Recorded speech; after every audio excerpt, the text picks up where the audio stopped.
Hola, soy Ian Rendón, soy Mai, y esta es la presentación sobre derivada direccional, un tutorial resumido. Estos son los contenidos a tocar durante la presentación. Primero que nada es el gradiente recordar el concepto de gradiente. Luego construimos el concepto de derivada direccional y procedemos a formalizar el concepto.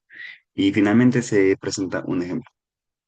Primero hay que recordar cómo se define el gradiente de una función. Para este caso solo se toma el gradiente de una función que mapea elementos de R3 a R y se define como el vector cuyas entradas son las derivadas parciales de la función respecto a cada una de las variables, como se muestra a continuación.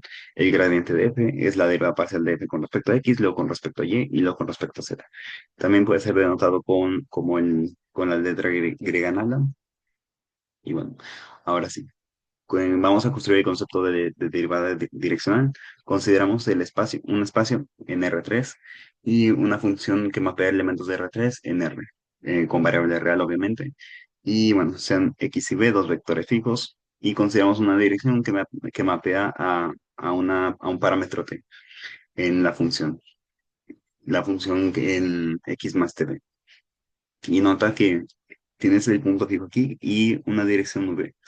Entonces, el vector denotado por x más tb va a formar una recta conforme t cambia, que pasa por el punto x y está en la dirección de b, o sea, es paralela a b. Y bueno, la ecuación de L está denotada por L de t igual a x más tb.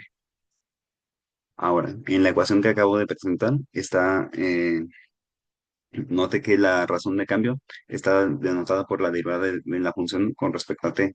Entonces, en el punto x, cuando t es igual a cero, entonces la razón solamente está dada por x, lo cual es la derivada de x de f en x con una dirección en b, y bueno, se formaliza como si definimos a la derivada direccional como la derivada de la función x, de la función en x más tb evaluada en t igual a cero.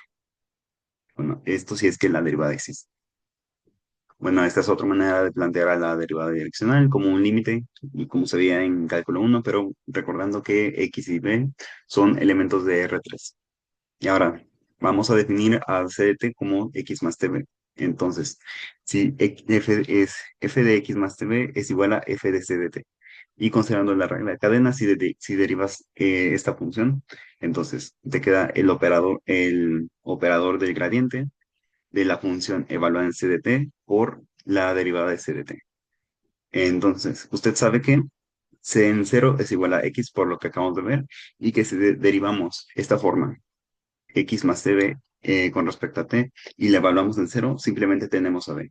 Por lo tanto, la derivada en la forma de la derivada direccional como una derivada de la función en x más tb, evaluada en t0, en t igual a cero, entonces es igual a el operador del gradiente por el vector que nos indica la dirección.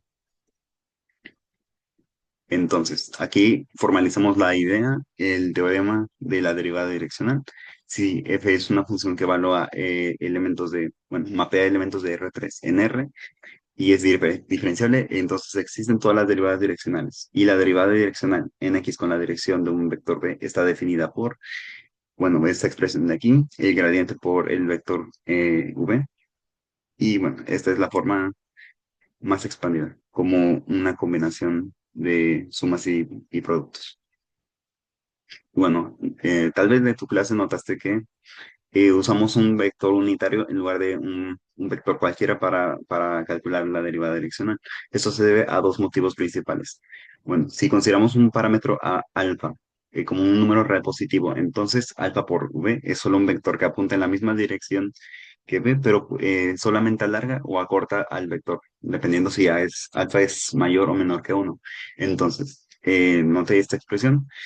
Tienes al, a la- al gradiente de la función f por el vector alfa por b, que es solamente una extensión o acortación del vector b, y simplemente por propiedades algebraicas puedes sacar al alfa a multiplicar desde afuera del gradiente, y esta expresión es simplemente la alfa por la derivada direccional con dirección de b.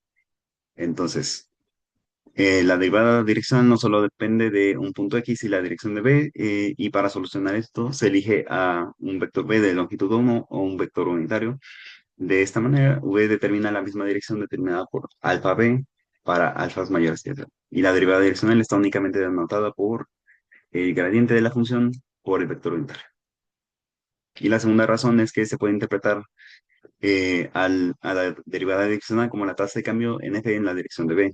La magnitud de b es igual a uno, el punto x más tb se mueve en una distancia s cuando se incrementa. Entonces, es simplemente escoger una escala para en la figura 1. Ahora se presenta un ejemplo, mostrar que la derivada direccional de f de x y z igual a z cuadrada por x más y cúbica en 1,1,2 en la dirección de este vector es simplemente 10 sobre raíz de 5. Entonces, el vector ya es unitario, no tenemos que encontrar un vector unitario en la misma dirección y simplemente calculamos el operador gradiente de la función evaluada en ese punto. El gradiente de la función es z cuadrada, 3y cuadrada, 2xyz. Y pues se evalúa en 1,1,2 y obtenemos el vector 4,3,4. Por lo tanto, el gradiente evaluado en 1,1,2 por el vector unitario 1 sobre raíz de 5, 2 raíz de 5 sobre raíz de 5 es bueno, 4,3,4 por eso mismo 1 sobre raíz de 5, 2 sobre raíz de 5 y esto nos da como resultado 10 sobre raíz de 5. Esto sería todo por la presentación de derivada direccional y bueno, gracias por su atención.